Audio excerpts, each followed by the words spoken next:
Bawo siqhubeni inkonzo.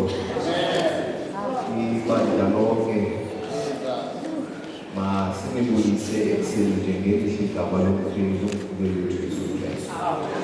Amen. Ngibuza kenzo zami ndiya.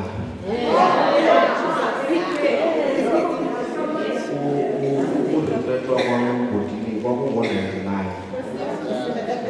Sathi sinexhala ngesenza abafana wathatha umfana esasiphangela naye edibhesi ibhodini.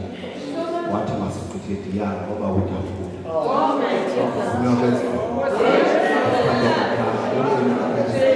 Ungatshonela.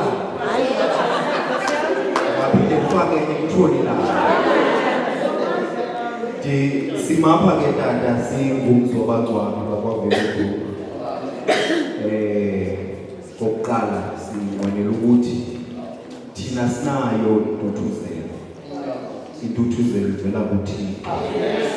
Intuthuzelo uThixo asithuthuzela ngayo. Uthi nathi masithuthuzelane ngayo. Simi apha ke njengabathuthuzeli. Umsebenzi wethu ke thina ukuthuthuzela. Kumingcwabo ke iqhelu yakho kuyo xa kubizwa imibutho bafike bama abantu bemibutho bathengisa ipolisi. Ngenxa yento ke thina singabathuthuzeli. Sithi khangelana phambi kuthi nikhangele nomsebenzi wenu.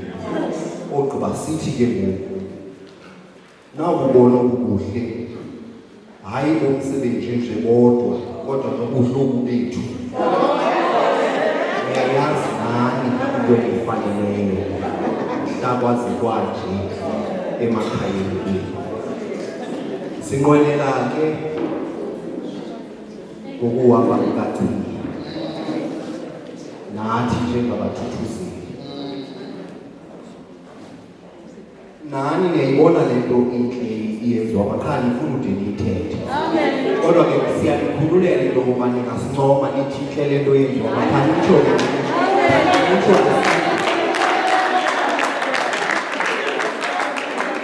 Sinqwenela ke ngoba ke wonke umuntu emhlabeni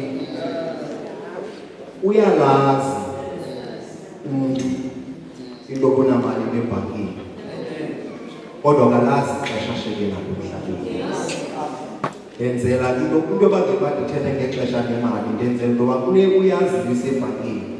Ukhangela apha kula maphepha sinike wona. Uhleka-hlengise ngoba ulazi ixesha oshiyeke nalo. Uthi kule mali ushiyeke nayo ebhankini ulungiselele ixesha ongalaziyo. Ujonge into ekufaneleyo.